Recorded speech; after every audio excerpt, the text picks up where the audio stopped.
If you've ever heard what's old is new again, that's definitely the case with the new Titan 2 by Unihertz. I want to thank them for sending this over to review on the channel. They've already blown past their Kickstarter goal, which I'll leave a link down below with more information. I think you can buy one of these for about $271, but it's got a physical keyboard that looks very similar to what seemed like everyone had back in the day before the iPhone came out. It's got customizable letter keys, keyboard scrolling, cursor assist. The keys are also backlit. It's got 5G and it's going to work on most major carriers. It's also dual SIM and dual standby as well. It comes with Android 15. I believe it's getting 2 years of major software updates, but hopefully they can make that a little bit longer by the time it comes out. I believe here in a couple months. Has sort of a leather feeling texture on the back. This whole section here on the back, sort of crazy. You can see the cameras and the flash on the side. The screen takes up most of the space. It's got a 50 megapixel main camera, an 8 megapixel telephoto on the back. Also has a 32 megapixel front facing camera.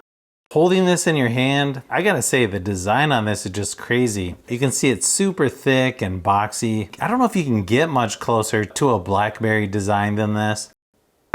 I mean, how many phones do you know where you can just stand it up on its edge? Now keep in mind, this is a prototype. It's got 256 gigabytes of storage. I believe the official one is gonna have 512 gigabytes. I don't know if you can get much closer to a BlackBerry than this. Really crazy design, but yet pretty cool at the same time.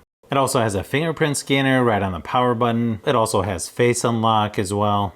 I doubt you're gonna see too many phones with this kind of setup, but it's got a 4.5 inch square display at 1440 by 1440 resolution. Also has most of your typical stuff you would expect, like Bluetooth 5.4, NFC, infrared control, and dual band GPS. It definitely takes a little getting used to having a square screen, but I gotta say, it definitely looks pretty cool this way. Surprisingly, the screen quality actually looks really nice. Left of the home screen, you've got the Google Discover newsfeed. Swipe down to get all of your shortcuts. You can see they don't put a lot of extra apps on here, most of the ones from Google. Screen quality on here actually looks pretty nice. It seems to have pretty good contrast. It does look like it's Widevine L3. I don't know if that's a big deal though with this size of screen. You'll notice it has 2 customizable buttons there on the side, which can be customized for whatever shortcut you need. If you go into settings under shortcut settings, you've actually got 4 different buttons you can change. The 2 red buttons on the side, plus you've got symbol and function as well. There's just a ton of different ways to customize it. You can even make it do something different on a short, long, or double press for each button. It looks like you're using gesture controls for the touchscreen. Again, feels kind of weird if you're not used to this size of screen.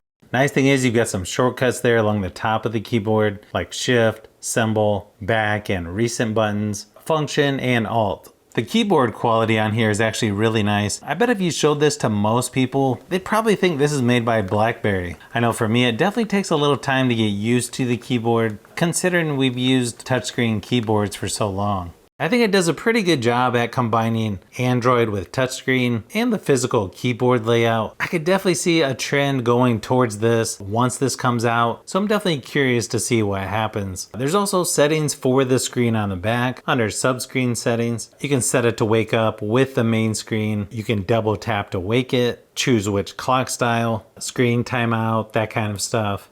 One issue I do see with YouTube, it doesn't allow me to access the resolution of the video, so hopefully that gets fixed in a software update. You'll also notice with YouTube videos, the black bars are going to be pretty large on top and bottom. Sure, you could zoom it in, but of course it's going to cut off quite a bit depending on how far you zoom in. So you might just have to get used to the extra space on top and bottom. It actually does a pretty good job at other things though, if you're just reading books, typing out papers, messages, that kind of stuff. I do notice the phone gets a little warm when doing a lot of updates. It's got a MediaTek Dimensity 7300 processor and 12 gigabytes of RAM. It also has up to 12 gigabytes of virtual RAM as well. I also ran some Geekbench testing just to see what the results were. I do think GPU performance could be a little bit better. Of course, this is not considered flagship performance, but still probably powerful enough for most people. Now, obviously, it's going to be a little bit harder on a smaller screen like this, but after testing it for a while, it actually does a decent job. Probably not the best option for gaming, but if you wanted to, sure, you could do some light gaming on here.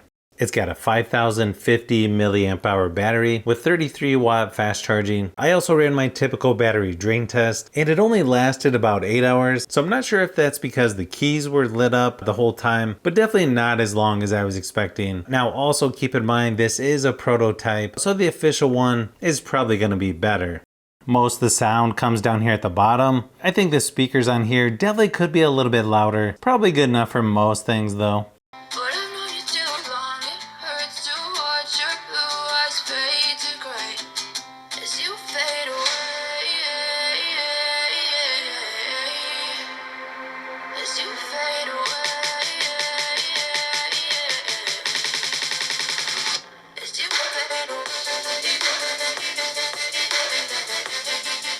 In the camera app, you've got time-lapse, video, photo, pro. Under more, they've got QR code, mono, super resolution. You can also shoot up to 4K resolution for video recording. Definitely doesn't look like the best photo quality out there. It doesn't seem to be the fastest shutter speed, but here's a few quick samples of photo and video just to give you an idea of what to expect.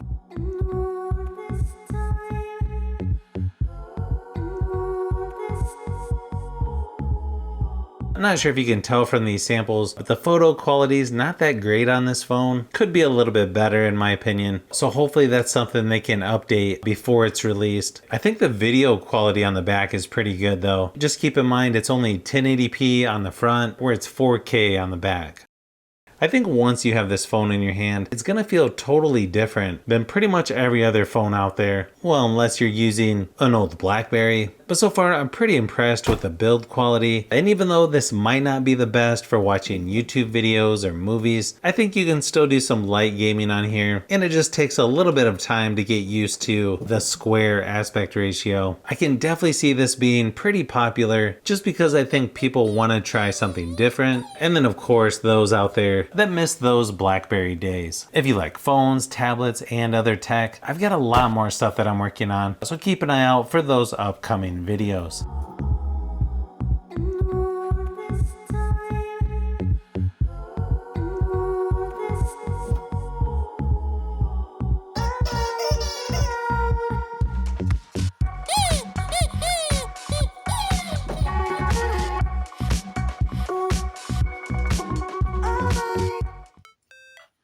So if you've made it this far into the video, you may want to say thanks by subscribing, and don't forget to give a thumbs up if this video was helpful. This is Brian from Fishbee Productions. Thanks for watching, and I'll see you on the next one.